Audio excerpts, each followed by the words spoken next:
voting for workers' rights over billionaires. And that's what we have to do, but we have to make sure, because we saw what happened in 2024. We forgot, and my party forgot to talk to working voters, to working people. We completely forgot about that. And we need to make sure that we remind our friends who decide either to stay on the sidelines or do some other thing. Not to say, hey, I told you so, what happened? But to remind them, like, hey, now that you know what's happened, what are you going to do next? Are you going to be with me to ensure that we vote for our interests instead of special interests? And so that's what we have to do today. And that's what we need to do the next. Show me what democracy looks like. This is what democracy looks like. Show me what democracy looks like. This is what democracy looks like. El pueblo unido jamás será vencido. El pueblo unido jamás será vencido. The people united will never be divided. The people United will never be divided. Alrighty, hope you all warmed up a little bit. And thank you again for elected officials who and the contributions of workers everywhere. It's a day rooted in history to remind us of the rights that we have achieved through unity, courage, and working hard together and through perseverance. As a teacher, I see May Day not only as a celebration of labor, but also as a movement to reflect on the value of every hardworking person in our society. From the people who built our communities to those who care for others, to those who keep our world moving forward, every job matters. Every worker deserves respect and dignity and equity and a livable wage. In the classroom, we talk about dreams and futures, and behind every dream is an effort. But now, a small group of people are telling us that those dreams don't matter. Not everybody gets that same dream. Not everybody is valuable to have that dream. I don't agree with that. Every child has the opportunity to dream. And the people at the top should not decide who is a professional and who not. A more just society. And so this May Day, I invite you to think about the rights of all workers, including immigrant workers, the ones that are most at the margins, the ones that are most silent, the ones that are most quiet, the ones that are most vulnerable, and engage and think about inclusion, right? We need a bigger tent of more and more people to fight against this wealth class that's consolidating power. We also recognize the dignity and the purpose that comes with work. Every day we see people who come to our office that are just wanting an authorization to be able to work legally in this country. They hunger to be able to provide for their families. They have literally crossed borders, crossed countries, probably like many of our families as well, for that right to work. And they should definitely be protected. As we know, billionaires are using anti-immigrant sentiment to their benefit, to consolidate wealth, to uphold white supremacy, and to build a technocracy instead of a democracy. It's important that we think about immigration detention in the context of workers' rights. This is a cancer metastasizing across our country. Latin America fights for people trapped in immigration detention every day. We know the harm. Medical neglect, limited access to healthcare professionals, inhumane conditions, overcrowding, small seat portions, all in an attempt to meet deportation quotas, and the bonus is treating people cruelly. You have to understand that every time you have a person in a bed, you're making money.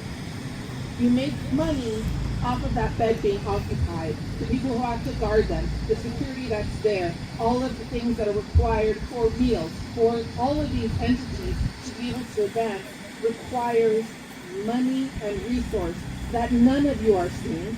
Leaders in El Paso, the first name that comes to mind is Mesquita Fierro, who's sitting back there. I want you all to recognize her, also former chair of the Democratic Party and longtime leader here in this community. And then also Dora Oaxaca, another former chair of the El Paso Democratic Party.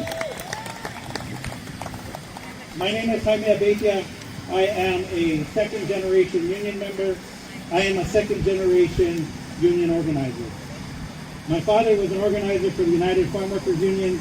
My mother was a campesina. So I come from a long line of hellraisers.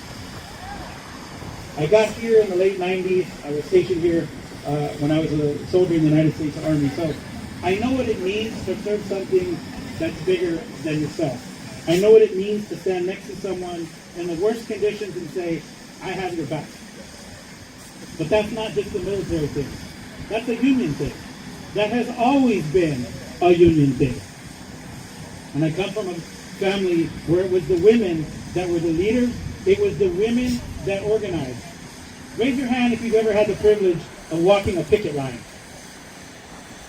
Not as many as back in the day, but I have.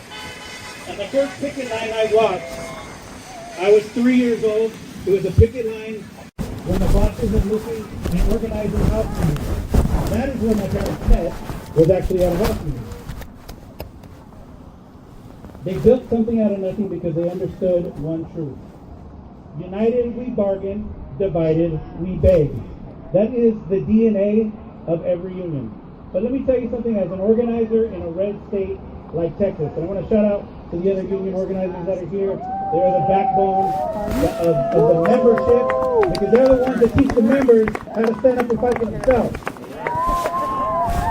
But it is not easy being a union organizer in a state like Texas, because when you start to organize, it's like you're going up to bat with 2 strikes and 2 outs, and that ump can't stand you. So the deck is always in their favor. It is always stacked against us. That is simply how it is to organize in a red state. But let me be clear about something. Everything we take for granted today came because of a fight. The 8-hour workday, the weekend, overtime pay, workplace safety. Basically every reason you're not still at work right now. And none of that came from your boss being generous. They will work you as hard as they legally can and pay you the least amount that they can fucking get away with. Those gains that we have come from workers who were organized. Workers who risked everything, workers who decided they were done begging. This is El Paso. We are not new to this. Right down the street in Segundo Barrio, women who looked a lot like my mother walked out of Fara Manufacturing in 1972. They stayed out on a picket line for 2 years. 2 years on the picket line, 2 years of sacrifice. And they won. That's who we as a community come from. So who built the weekend? We did. The union. Who built the middle class? We did. Who has our back? We do. There is a war happening in this country, not just overseas. But this isn't the kind of war that has tanks and flags. It's a class war. And for decades, one side has been fighting it very hard.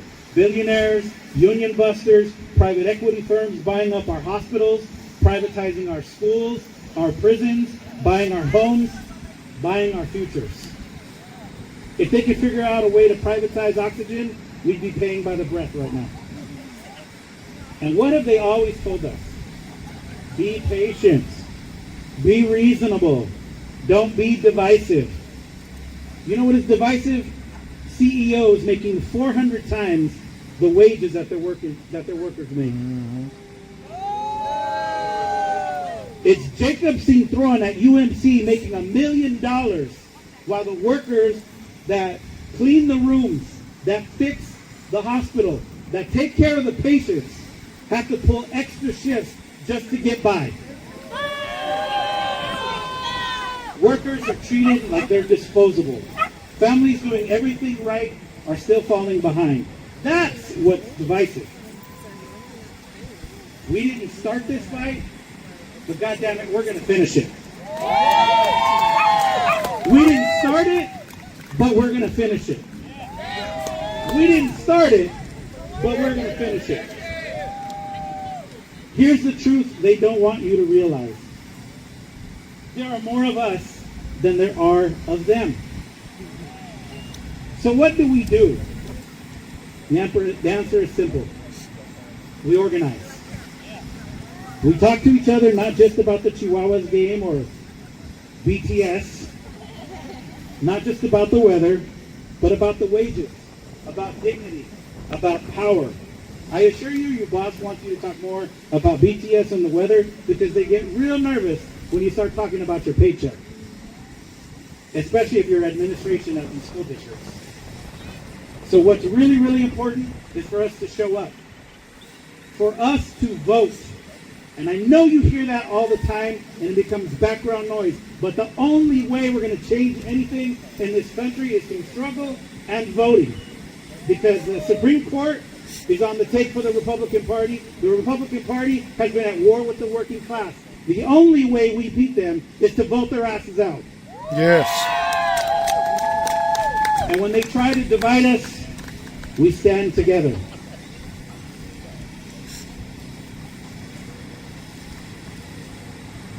When they try to scare us, we stand together. When they try to silence us, we stand together. Because they cannot silence all of us. When they threaten our jobs,